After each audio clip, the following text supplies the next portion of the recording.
سلامونه او احترامات. که چیرې تاسو د ځان لپاره د خپل کاروبار لپاره ویبسایټ جوړول غواړئ او د ویبسایټ لپاره د هوسټینګ سروسز په لټه کې یاست او غواړئ ډومین واخلئ د ویبسایټ لپاره، نو تاسو ضرورت نه لرئ چې له بل چا څخه دغه ډومین واخلئ، بلکې تاسو کولی شئ په خپله ډومین د ځان لپاره د خپل ویبسایټ لپاره واخلئ. مکمله طریقه موږ درته په ویډیو کې ښایو. له موږ سره پاتې شئ، ویډیو له نورو ملګرو سره هم شریکه کړئ. سلام علیکم احترامات درنو ملګرو. هڅه وکړئ چې هاسټنګر.com کې موږ تاسو ځان لپاره ډومین راخلاص کړو. تاسو ته به لینک درکړل شوي، تاسو به دغه لینک د ډسکرپشن څخه راواخلئ. ویډیو ډسکرپشن کې ما تاسو ته لینک ایښی ده.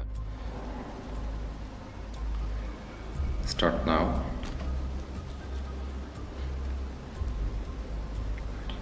Like free domain, free website, immigration, start now. تاسو کولی شئ دلته د دوی پلانونه وګورئ. پریمیم پلان کې دوی 2.9 ډالر د میاشتې فیس اخلي او 3 میاشتې فری پلس 3 months فری او 3 میاشتې فری هم درکوي. او بزنس پلان چې کوم د په هغې کې 3.9 ډالر د میاشتې چې دا هم 3 میاشتې فری ده. او کلاود سټارټ اپ چې کوم دا 2.9 د میاشتې په دې کې بیا اپټیمایز پرفارمنس پاورفل ریسورسز او دا هم 3 میاشتې فری برخه لري. دا پلان انتخاب کوو. 3.9 ډالر مې چارج کوي. په دې باندې کلیک وکړئ. دلته به تاسې راشئ.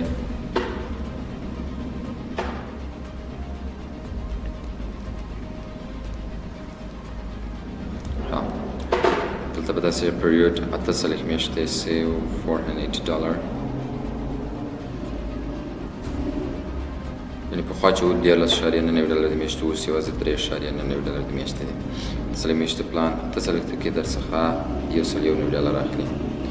3 میاشتنی پلان انتخابولی شو. ډیلی بیک اپ 0 ډالر د مسایل مکمل دلته تاسو ته ښایي چې مثلا 3 extra months 0 domain name درنه پیسې نه اخلي. سیټ اپ لپاره درڅخه یوه روپۍ هم نه اخلي. پرایوسي پروټیکشن ایوریثینګ. نو بزنس ویب هوسټینګ مثلا د 3 میاشتو لپاره دا کوئ یا د 1 میاشتې لپاره.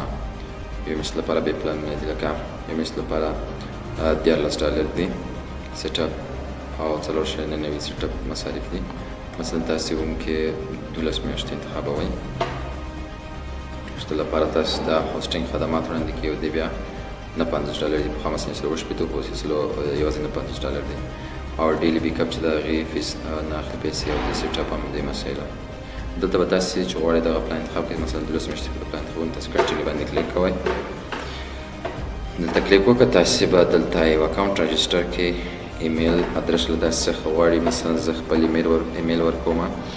لیکم چې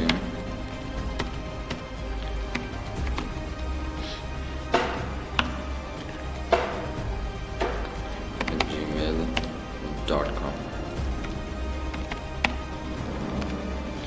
دلته خپل پاسورډ تاسې انتخاب کړئ.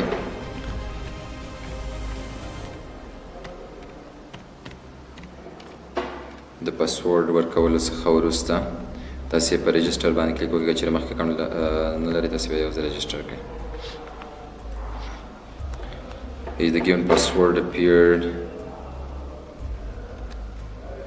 in a data leak? Choose a different password. تاسې بیل پاسورډ ورکړئ. زه به دغه بیرته انتخاب کوم. خپل ایمیل او پاسورډ به چینج کړم. تاسې به وګورو دا ځل صحیح شو.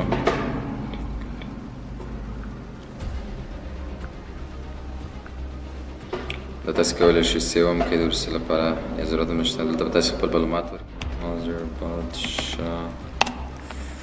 لاست نیم به دلته تاسې ورکړئ.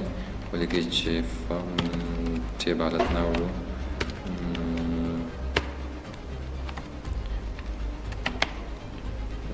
او افغانستان کنټري ریزیډنس. تاسې به ښکته راشئ. ښکته به دلته فون نمبر هم ورکړئ. لکه زه ورکوم چې 78 همداسې ادرس ورکوم. لکه زه لیکم چې زما ادرس دی هوست ویبسایټ هوست یو. تاسو ته به د پروفایل برخې ته راشئ. ډومین پورټفولیو ته دلته ګیټ نیو ډومین دلته ګورئ. تاسو ته .com ډومین چې کوم دی هغه په 2.9 ډالر درکوي. .net هم په 11.9 .io همداسې همداسې خدمتونه کېږي ډاټ آنلاین ویبسایټ شاید $9 درکوي ډاټ شام. نو دا تاسو کولی شئ چې دغه هم ترلاسه کړئ. تاسو ته بزنس ایمیل هم درکوي، دلته د ایمیل برخه ده. دا به تاسو پلان انتخابوئ، لکه دا چې دا بزنس پلان تاسو کولی شئ چې مثلا ګیټ سټارټ دا شروع کړئ. $1.99 میاشتې درنه غواړي، ایمیل تاسو ته درکوي. د دې ځانګړنې کومې دي لکه 50 GB سټوریج پر میل باکس کې درکوي. فارورډینګ رولز دي، ایمیل هغه د 3000 ایمیل په ورځ کې بس نور مسایل دي.